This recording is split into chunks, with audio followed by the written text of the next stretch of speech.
Written and created by Sad Girl Productions. This video is for educational and documentary purposes.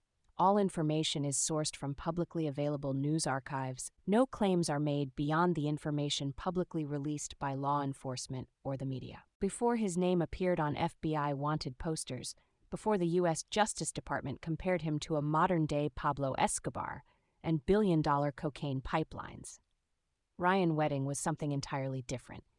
A kid from Thunder Bay who discovered two things early in life: snowboarding and ambition. By the late 1990s, Wedding wasn't just good. He was one of the most promising snowboarders in the country. Coaches talked about him like he was built for the sport. Before Ryan Wedding ever touched a kilogram of cocaine, he lived inside a culture built on obsession, repetition, and risk. Olympic-level snowboarding doesn't reward talent. It rewards people willing to train until their legs burn, crash 100 times, and stand up 100 more. That mindset never left him. The kind of athlete who didn't care about crashing because he was already thinking about the next run. In 2002, that talent took him all the way to Salt Lake City, where he represented Canada at the Winter Olympics in the giant slalom. At just 20 years old, he achieved what most athletes spend their entire lives chasing. He became an Olympian. That's the version of him Canadians once saw. But behind the achievements, there were cracks. Wedding had always lived fast. He liked adrenaline, the speed, the danger, the rush of pushing past limits. Snowboarding gave him that for a while, but when injuries hit, when sponsorships dried up, when the Olympic spotlight faded, he didn't slow down. He just found a different way to chase the same feeling. And this is where the story shifts. Because somewhere between 2003 and 2010, the Olympic hopeful who once carved down mountains began carving out something else entirely: a criminal network, a pipeline, a career in the shadows. Friends from his early days say the transformation was slow at first: a few bad associations, some small-time hustling, connections in nightlife scenes. But by the early 2010s, Wedding had fully stepped into the world of drug trafficking. Not as a courier, not as a middleman, but as a strategist, someone who understood logistics, timing, risk management. The same traits that made him a great athlete now made him extremely dangerous. Authorities believe this was the turning point: Olympic discipline mixed with cartel ambition. And once he made the decision to scale up, Wedding didn't just build a drug ring, he engineered an enterprise. What the FBI would eventually learn is that Wedding brought an Olympian's mindset into a criminal ecosystem, combining athletic discipline with cartel ruthlessness, hit squads, offshore money channels, and alliances with the Sinaloa cartel itself. By 2020, Wedding wasn't just a trafficker. He was El Jefe, a man the FBI now says still commands a network capable of international assassinations, a man who went from Olympic slopes to the FBI's top 10 most wanted list. And the fall of Ryan Wedding wasn't gradual, it was violent, it was calculated, and ultimately it was deadly. By the early 2010s, the Olympic snowboarder the world once knew had vanished. In his place was something else, something far more dangerous and far more organized. U.S. officials now say that Ryan Wedding didn't just fall into crime. He engineered one of the largest cocaine pipelines operating across North America. A network so large and so violent that investigators now believe it rivaled the cartels he partnered with. This transformation is where Operation Giant Slalom begins. According to the FBI and the U.S. Justice Department, Wedding's empire operated on a scale rarely seen from a Canadian trafficker. Wedding's operation functioned like a fully engineered international pipeline. Cocaine was sourced directly from Colombia, moved north through Mexico under the protection of the Sinaloa cartel, and transported across the border into Southern California hidden inside long-haul semi-trucks. Once inside the U.S., the shipments were stored in Los Angeles stash houses before being distributed in bulk to Canada and various American cities. Investigators say this system moved staggering quantities of product with assembly line efficiency, the backbone of what they describe as one of the largest cocaine trafficking networks in North America.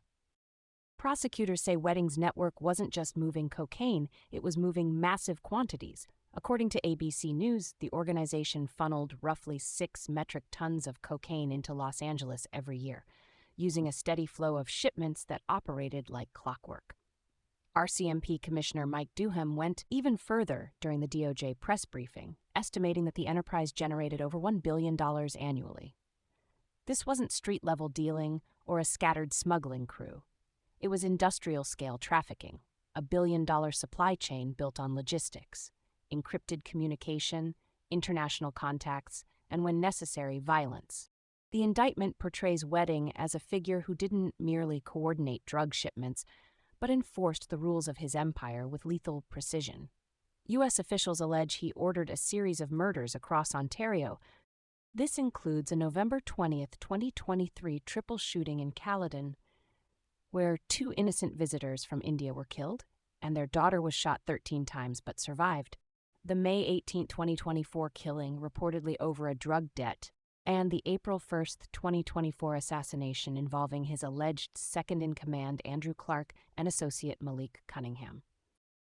Prosecutors also link his organization to an additional Niagara region murder, suggesting a pattern of targeted retaliatory violence. Each act, according to investigators, was not random, but a calculated move to preserve control over a billion-dollar trafficking network. By late 2024, U.S. authorities believed they were finally closing in on Wedding's empire. Investigators had secured a key cooperating witness, Jonathan Acevedo Garcia, a Canadian, Colombian dual citizen who had spent months providing information to the FBI. He wasn't just any witness. He was the one person, according to court documents, who could tie Wedding and his inner circle directly to the international cocaine pipeline. From Mexico to California to Canada, he had attended covert meetings with Wedding, Andrew Clark, and other co-conspirators in Mexico, Canada, and Dubai.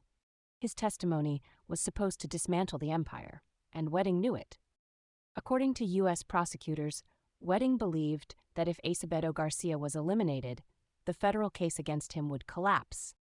Multiple agencies say he placed a bounty of up to $5 million on the witness, a staggering sum that shows how desperately he wanted the case to disappear. This is the moment when Wedding's empire reached back into Canada. Not for drugs, not for money, but for something far more serious: a murder conspiracy. According to U.S. court documents, as soon as Wedding realized the FBI witness could bring down his entire operation, he turned to the people he trusted most: his Canadian network, individuals who weren't just associates but key players who prosecutors say helped stabilize his billion-dollar pipeline. One of the most shocking allegations in the indictment involves Deepak Paradkar, a well-known Toronto-area defense lawyer. U.S. prosecutors claim he didn't simply advise Wedding on legal strategy. He allegedly advised him on murder. According to the indictment, Paradkar told Wedding and Andrew Clark that killing the witness could derail the U.S. extradition case.